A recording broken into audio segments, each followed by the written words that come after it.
a lot of problems, a lot of issues that can be changed easily, but nobody wants to do it. So I it's mean, very what easy. do you mean by changing? Changing what? Making better. Sorry, okay. Сәлем достар. Сіздер Argumentum компаниясы бастаған, нәтиже компаниясы қостаған XYZ бағдарламасын тамашалап отырсыздар. Бүгін біздің қонағымыз Айша есімді азаматша. Вот реально, честно скажу, это ужасно, когда ты думаешь, что ты все знаешь. Просто говорят, типа, ты тупой, ты ничего не знаешь. Честно сказать, я сейчас почти что по уши в долгах. Айша, қош келдің біздің студияға. Енді Айша, негізі біздің дәстүр бойынша бірінші сұрағымды мен қонағыма былай қойғым келіп тұр. Қай тілде жалғастырамыз? Қазақша, орысша немесе ағылшынша? Негізі өзім қазақпын, бірақ соңғы кездері орысшаға более ыңғайлы. Сонда орысша жүргіземіз ба? Өзіме оңайырақ болады. Ай пәлем, негізі ренжитін адамдар бар, бірақ қонақтың аты қонақ, енді айтқаннан кейін біз орысша жалғастыра берейік. Айша, вы являетесь, мы сейчас поговорили, до этого немножко были знакомы с вами, вы являетесь студенткой 3-го курса. Да. Да. Какой факультет? На данный момент я обучаюсь в политехе, в КарГТУ, в Караганде. Горный факультет, нефтегазовое дело. Нефтегазовое дело, то есть нефтегазовое дело, 3-й курс. И вообще причина, почему я вас позвал, может быть, одна из причин, то есть один из факторов, это то, что вы сейчас открываете свой новый бизнес. То есть сейчас вы знаете, да, везде тренинги идут, там разные вот эти, все с бизнесом связано. И вот вы один из представителей. И главное, студентка, да, то есть здесь наша программа вообще XYZ. Вот, хотел бы тоже сказать нашим зрителям, закулисно мы про это не разговаривали с Айшой. Сейчас я вам буду это тоже говорить. Вы, не знаю, видели или не видели нашу программу до вашего прихода. То есть программа вообще XYZ это подразумевает собой вот 3 буквы. X, Y и Z это 3 поколения. То есть X поколение это уже взрослые люди. Поколение Y это те, кто родился, по мнению социологов, после 83 года. 20-го столетия, то есть 1983 года до 2000 года. Вы родились в 99-м, то есть вы, получается, миллениалы, да, то есть кто родился в миллениум, да, тысячелетие. Но вот после 2000 года родились представители поколения Z. Это уже продвинутые дети, которые мы вот сейчас видим, но они еще не показали себя, но уже сидя на школьном скамье, они уже думают о бизнесе, они уже думают о таких глобальных вещах. Это радует.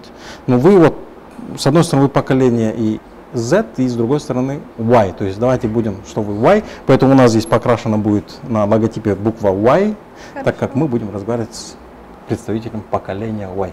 Айша, вы учились в турецком лицее. В казахско-турецком лицее для девочек, это в городе Караганда. А до этого вы вообще городская или с аула? Нет.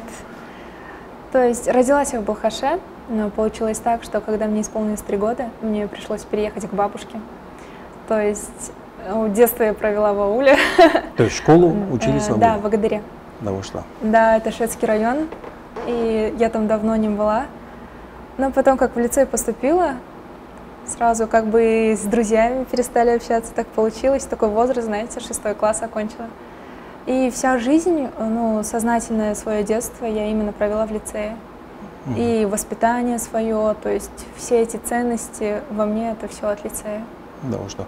Айша, вот допустим, давайте все-таки вспомним, да, вот аул, потому что у нас сама тематика тоже связана с образованием. Вот образование в сельской местности, как оно вообще происходит? Вы рады, что вообще вырвались оттуда? Я очень благодарна, что я смогла поступить, что меня именно мои родственники, они твердили, они хотели, чтобы я училась в городе, я не понимала, конечно.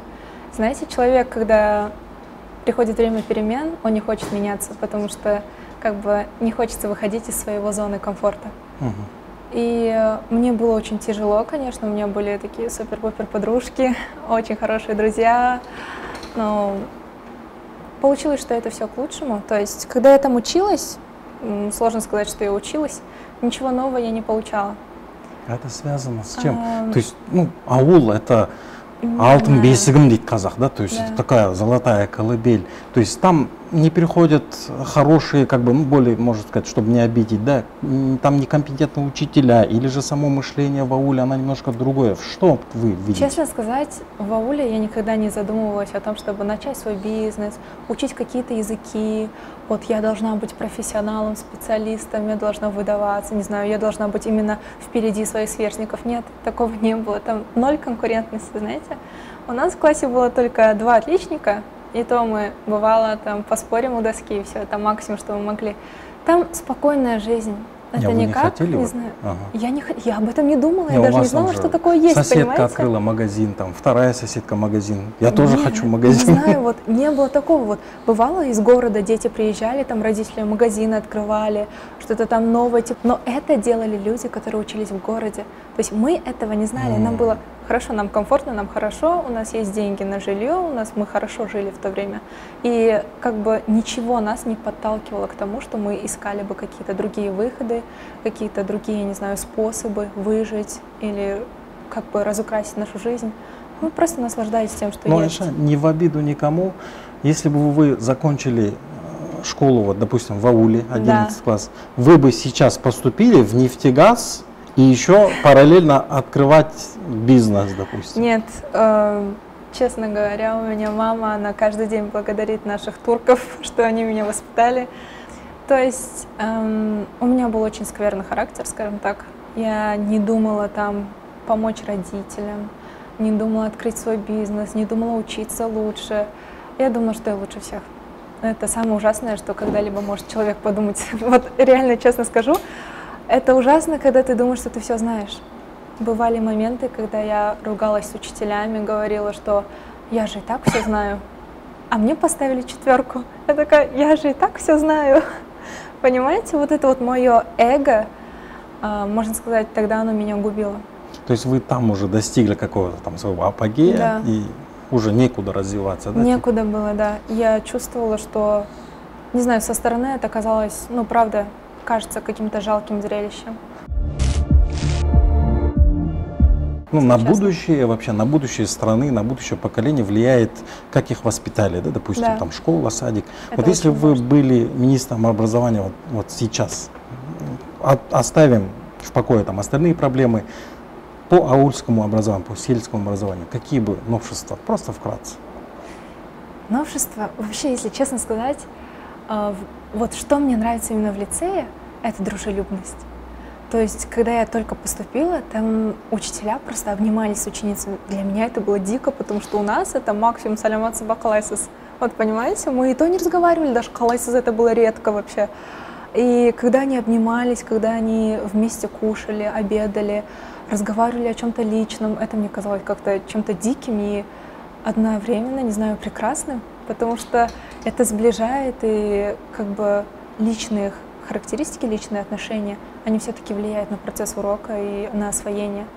То есть сперва я бы сделала, знаете, раньше молдалар преподавали, когда они тоже воспитанием занимались. А сейчас преподаватели в классах, что они делают? Они не воспитывают, они просто наказывают. Что я видела, я уже много раз стала свидетелем того, что просто говорят, типа, ты тупой, ты ничего не знаешь, зачем ты вообще приходишь? Вот это вот давление на детей, я не понимаю, если преподаватель не воспитывает, если преподаватель не показывает, как правильно, если он унижает этого, не знаю, мальчика, девочку при всех, этот мальчик ничему не научится, понимаете? То есть надо начинать с того, что именно воспитание, за воспитание должен отвечать преподаватель, я бы так сделала. Но вот воспитатели, они нужны в школах, особенно до 5 класса. Это такой период времени, когда реально все личностные качества вот именно тогда берут начало. Вот, Айша, все-таки разговор мы начали о том, что вы какой-то там бизнес строите, да? Это какой бизнес именно? Ну, какая сфера? Это репетиторство английского. Английский язык. Да. То есть, смотрите, вообще зачастую, ну, если кто-то там открывает какой-то бизнес, ну, люди начинают скептически относиться в том плане, что, да, у него там, у нее или у него там агашка, у нее там деньги там. Есть у вас что-то там, как бы все-таки? То есть можно начинать бизнес просто с идеи, или все-таки нужно родиться в богатой семье? Вы родились, например, в богатой семье, как считаете? У меня всего мама.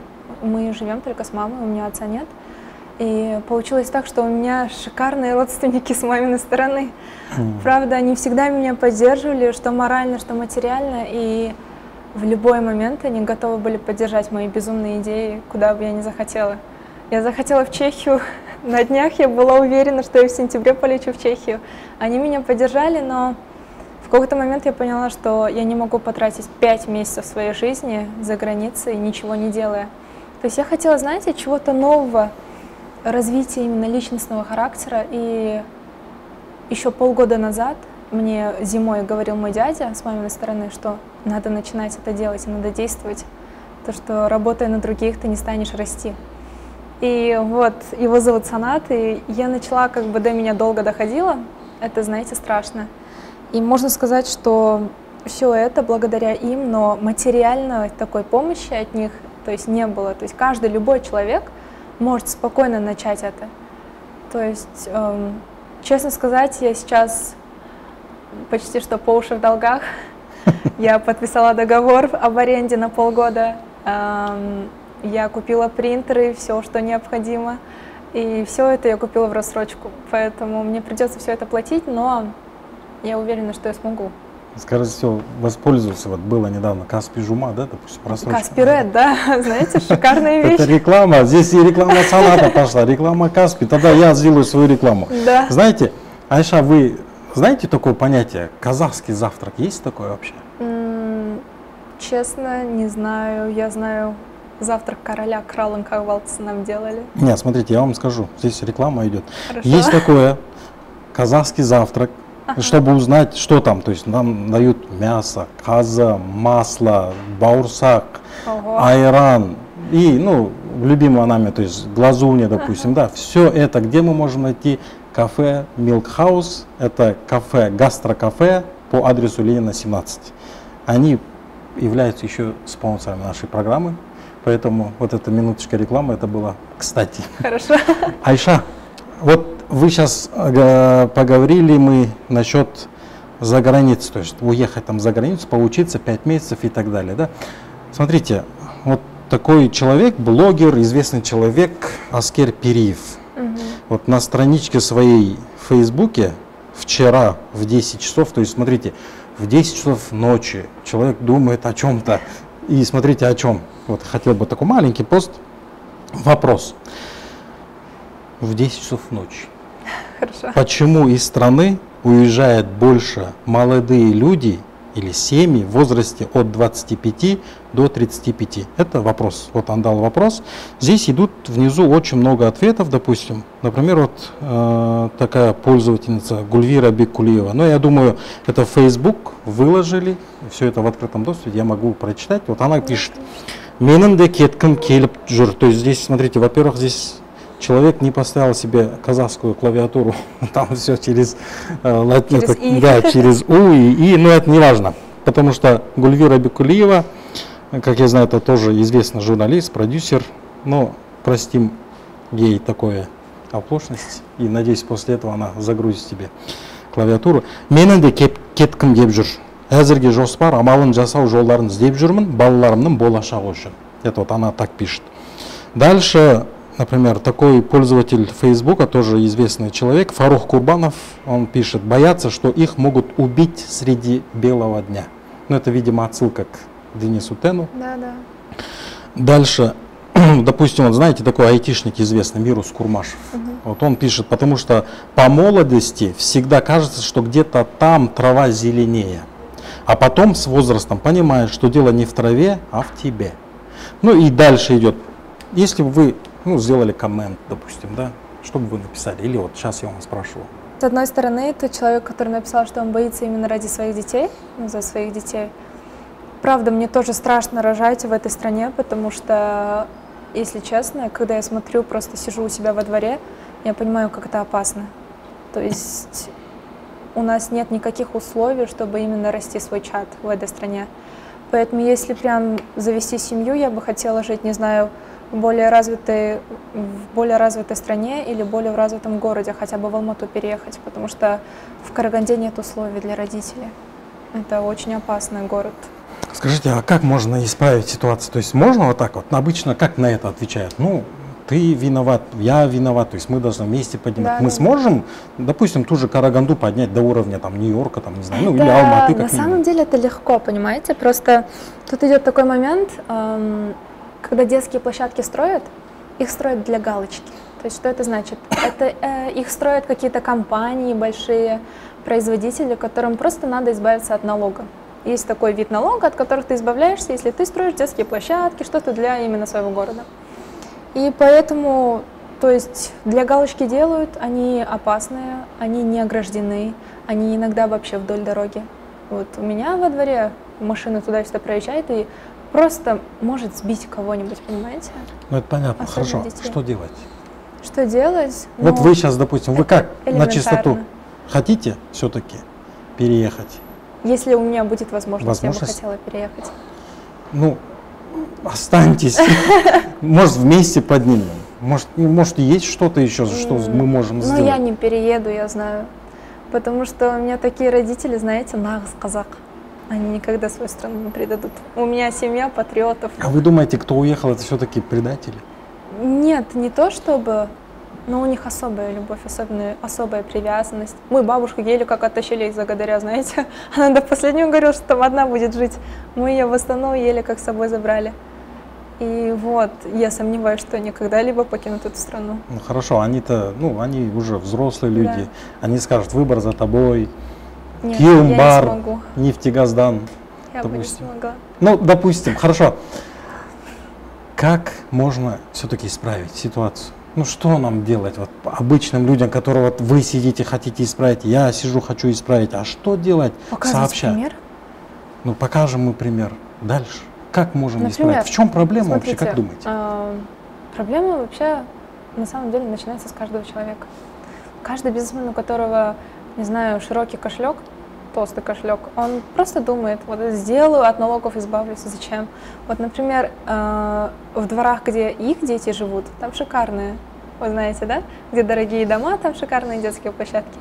И, например, что бы я сделала, вот, в будущем, если у меня, ну, состояние будет позволять, конечно, если бизнес пойдет, я бы хотела сделать сначала двор у своей квартиры. Я не хочу жить в частном доме. То есть сама сделать этот двор. Сделать таким хорошим, таким безопасным, чтобы все вокруг, они, не знаю, хоть и сами начали собирать деньги, но начали как-то двигаться, понимаете? То есть дать такой маленький толчок, чтобы люди видели, что это же не так сложно. То есть это реально. Но вы думаете, каждый человек должен что-то делать, а как бы вопрос такой тоже есть, такое мнение тоже. Мы платим налоги, то есть эти деньги аккумулируются, все-таки на эти деньги должны и строиться хорошие дороги, хорошие вот эти вот там, Да. инфраструктура. Раньше я наивно верила, что да, государство должно помогать, государство даст, у меня будет возможность работать на госслужбе, у меня будет возможность продвигаться. Но, если честно, знакомясь с многими людьми, ну, которые работают на хороших компаниях, ты понимаешь, что реальность, она отличается от твоего ожидания. То есть, когда я училась в школе, когда я поступала именно на нефтегаз, я была уверена, что я изменю эту отрасль, я сделаю так, что Казахстан, он не будет терять свои деньги. Знаете, я горела этим желанием, у меня глаза горели, у меня вся семья была против, зачем тебе нефтегаз? Но я как бы поступила назло всем, потому что я хотела изменить это, я правда думала о своей стране, но в какой-то момент я поняла, что это не изменить, потому что мне сказали просто посмотрели в глаза в бурильной компании и сказали, тебе здесь нечего делать, понимаете? Ты можешь там ходить за кофе, можешь приносить бумаги, но здесь тебе делать нечего. Это потому что вы девушка? Это потому что я девушка. И они даже не спросили, что я знаю. Даже не спросили, какие языки я знаю, какой у меня опыт. То есть им было все равно. Они просто посмотрели, что я девушка. Хорошо. Вы, получается, вы отучитесь и пойдете в эту сферу, да, все-таки? Нет, да. В последнее время я поняла, что Можно я не же могу уехать в жертвовать Китай своим тот же. временем. Нет, не хочу. Я не хочу, чтобы мой труд, все мои старания, мой пот, все доставалось иностранцам, честно сказать. В какой-то степени я стала очень, не знаю, связана со своей страной. именно по части труда, я хочу сделать что-то именно для Казахстана. То есть на данный момент я понимаю, что нефтяником стать мне не судьба, но как, не знаю, есть мой знакомый один, мой бывший начальник, он любит говорить, что все аукнется.